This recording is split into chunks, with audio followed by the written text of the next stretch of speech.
While the world applauds the latest silicon breakthroughs, a silent gridlock is already halting the very models powering our future because the cables connecting them cannot keep pace.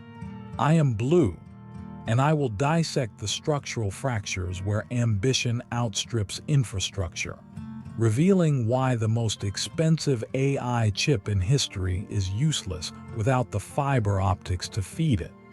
I am Sky, and I will observe the stark divergence between the booming laboratory floors of pharmaceutical giants and the stalled production lines of American manufacturers, exposing the regulatory and technical walls holding back industry.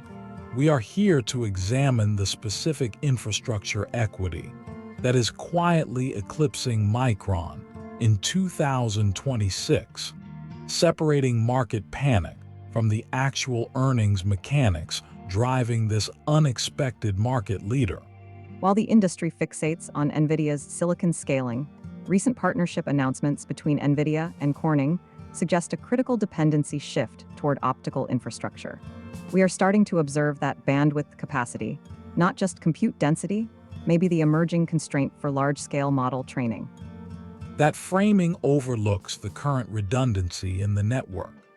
We've already seen this in the deployment of 400G and 800G transceivers, which are handling traffic loads that were projected as bottlenecks just 2 years ago.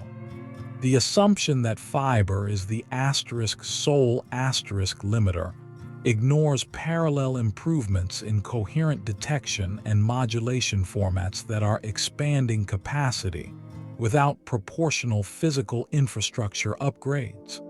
Yet, the physics of light propagation presents a hard ceiling. As AI clusters grow, the latency introduced by distance and the signal loss requiring regeneration at repeaters create a friction point that software cannot simply patch.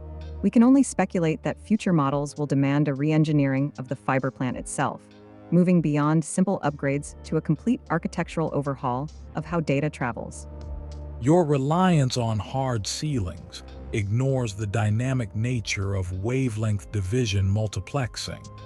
The mechanism here isn't a static limit, it's a fluid resource allocation problem. Consider a highway.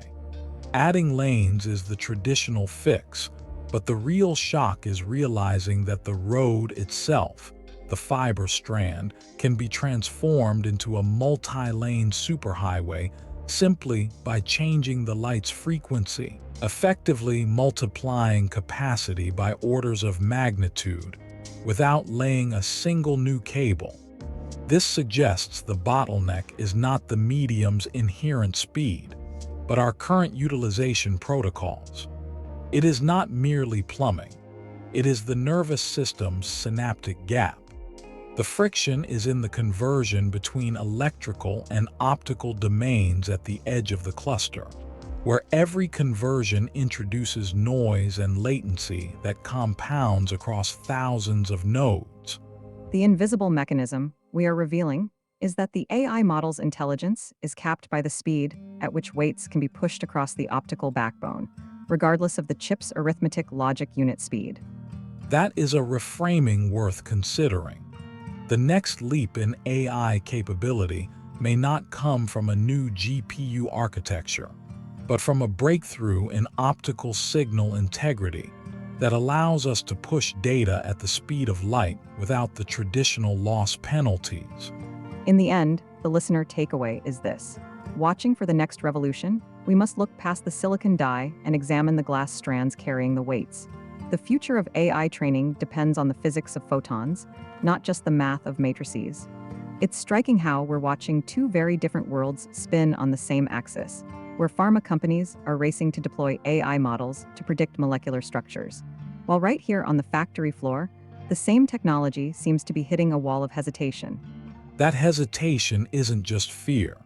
It's often a mismatch in the underlying data architecture, much like trying to run a high-speed internet protocol over a dial-up modem that was designed for a completely different era of communication.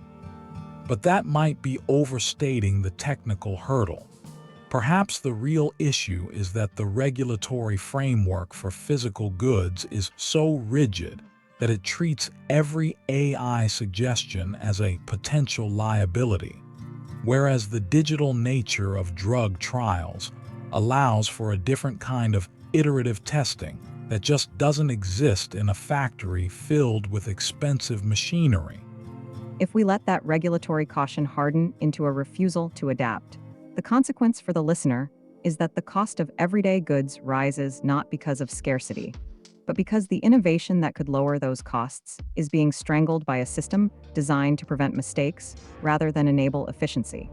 So the takeaway is to stop viewing this as a simple case of American factories falling behind, and instead recognize it as a clash between two different operating systems, where one prioritizes speed of iteration and the other prioritizes absolute certainty.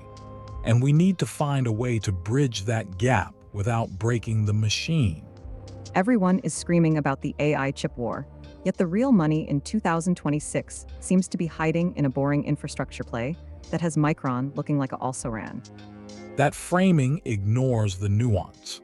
The infrastructure stock isn't crushing Micron because it's superior technology, but because it's decoupling revenue from the actual silicon bottleneck, which may eventually hurt the chip maker.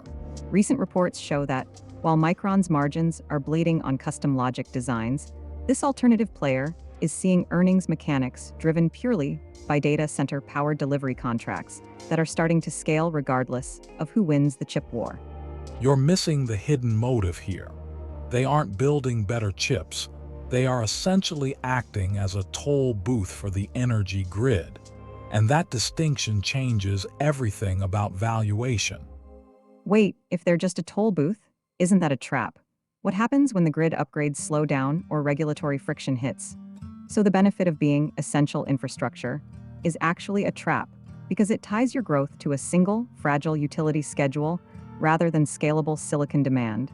Precisely. It's like assuming a bridge will always hold traffic just because it exists, ignoring that the road leading to it might collapse under a specific weather event or funding cut. That analogy of the bridge and the road works. It shifts the focus from abstract growth to the concrete mechanical failure point in the utility chain. Right, so the reversal is clear. The stock isn't winning because it's smarter than Micron, but because it's betting on a fragile utility contract that can vanish overnight if the grid modernization stalls. As we dive deeper into asterisk, the invisible backbone asterisk, it becomes clear that optical fiber isn't just infrastructure. It's the critical choke point defining the future of artificial intelligence. This is MonkeyByte, built by AI, questioning AI. If you want to stay ahead of the next bottleneck, hit that like and subscribe button right now.